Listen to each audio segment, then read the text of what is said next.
هنحتاج الطحينة كتير في الأيام الجاية، وكده كده احنا بنحتاجها في أي وقت عادي، بس للأسف سعرها بقى غالي جدا. فاحنا هنعملها في البيت زي ما بتجيبيها من بره، وبتمن ربع كيلو طحينة هنعمل كيلو طحينة في البيت. وأم عبد الله جايه لكم وجايبه لكم 3 طرق لعمل الطحينة في البيت.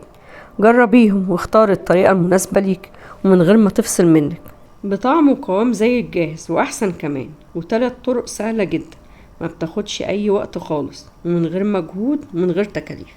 وهنعمل بيها سلطة الطحينة عشان تشوفوا قوامها عامل ازاي. ويلا بينا نشوف هنعملها ازاي مع ام عبد الله في البيت، ام عبد الله اتهوم.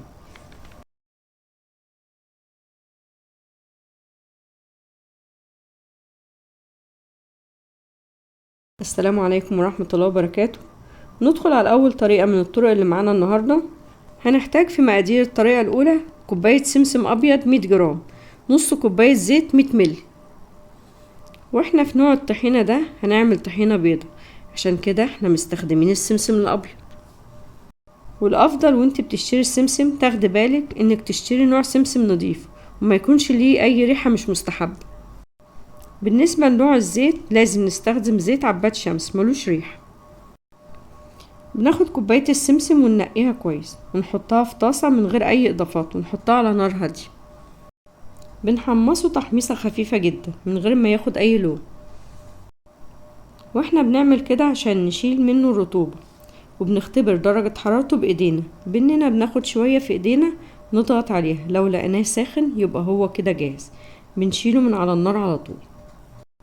بعد ما حمصنا السمسم بنجيب مطحنة الخلاط، نحط كمية من السمسم ونطحنها كويس لحد ما تنعم خالص ويبقى زي العجين.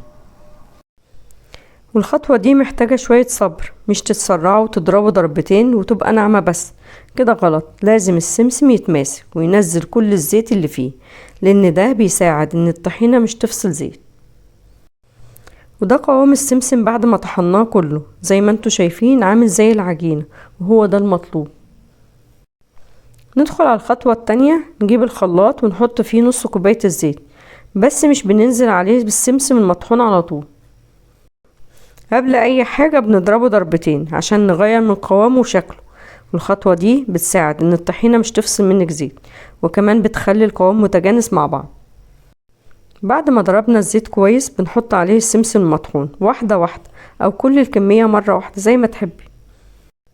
نضربهم مع بعض لحد الزيت والطحينة ما يتجانسوا مع بعض، ونوصل لقوام الطحينة اللي احنا بنشتريه. بنجيب برطمان نضيف ومتعقم وناشف ونصب فيه الطحينة. والطحينة دي عملت معايا 200 جرام من الطحينة الخام، وهي كده بقت جاهزة. ندخل على تاني طريقة، والمقادير اللي هنحتاجها لتاني طريقة من طرق الطحينة: كوباية سمسم أحمر متحمص 100 جرام، 3/4 كوباية دقيق 100 جرام، 200 ملي زيت عباد شمس كوباية. نجيب طاسة ونحط فيها السمسم والدقيق ونحمصهم على نار هادية عشان نخرج أي رطوبة منهم، ومش بنحمصهم قوي عشان مش نغمق لونهم ويغمقوا الطحينة ويمرروها. وكمان احنا بنعمل خطوة التحميص دي عشان تدي الطحينة ريحة حلوة وما يبقاش فيها طعم الدقيق ولا السمسم الني.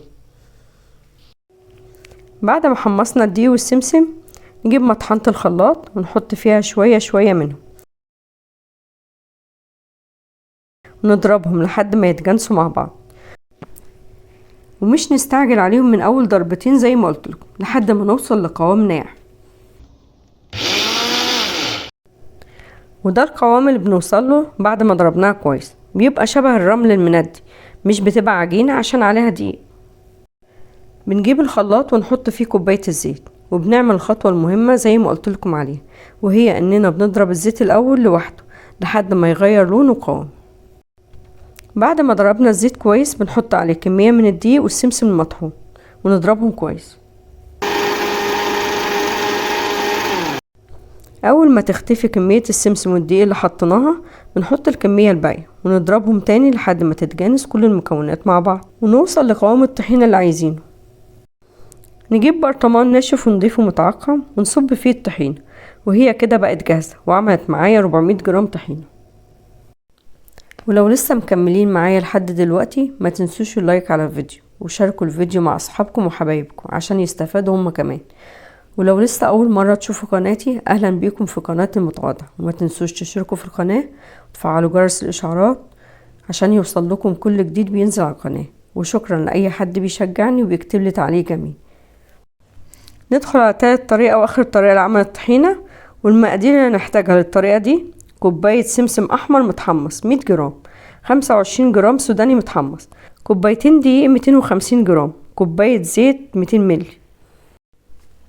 بنجيب طاسة مش مدهونة اي حاجة، نحط فيها السمسم والسوداني، بنحمصهم يدوب يسخنوا بس، وبنختبرهم بايدينا زي ما قلت لكم، لكن هما كده كده متحمصين بس عشان نطلع اي رطوبة منهم.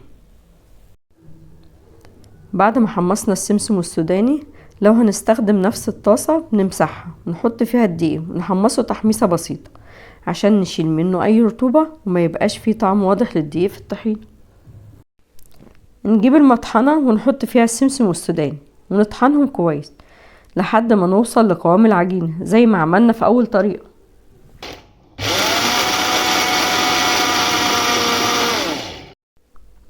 وده قوام السمسم والسوداني بعد ما طحناه كويس في المطحنة، هيوصل معاك للشكل ده.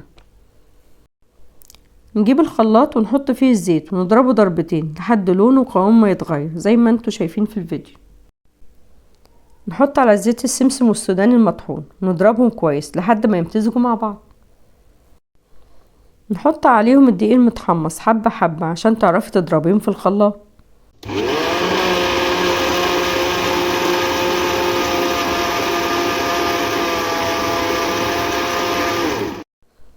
نجيب برطمان نضيف وناشف ومتعقم ونصب فيه خليط الطحينة، وزي ما انتوا شايفين قوام الطريقة التالتة اتقل واحد فيهم وهو ده المطلوب، وعملت معايا 600 جرام طحينة.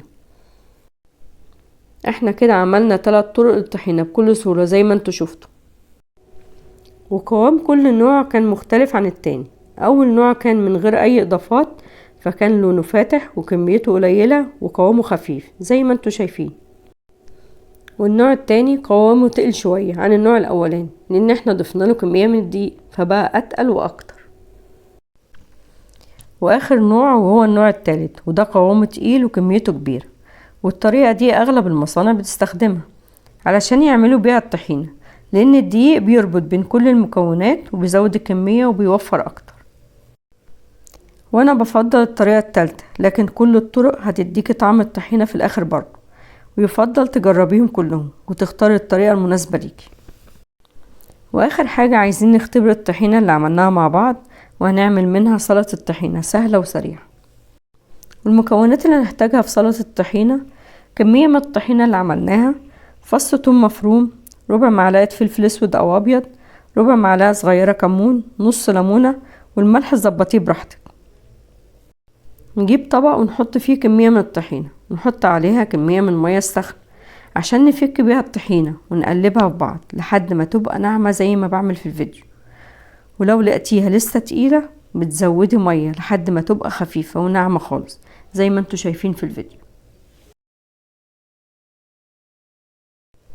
واول ما نوصل للقوام ده بنحط عليها التوابل والثوم المهروس ونظبط الملح ونقلبهم مع بعض. نعصر عليها النص ليمونة ونقلبهم مرة تانية.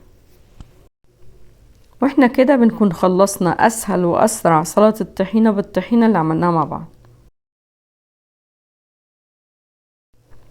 وبكده نكون عملنا بتكاليف بسيطة جدا 3 طرق من الطحينة بقوام وطعم زي الجاهز من غير اي مكونات كتير وبأقل سعر. جربوها وقولوا لي رأيكم بصراحة في التعليقات. ولو عندكم اي استفسارات في فيديو النهاردة او اي وصفة تانية اكتبوها لي وان شاء الله هرد عليكم. وبكده نكون خلصنا فيديو النهاردة، واشوفكم في فيديو جديد ان شاء الله.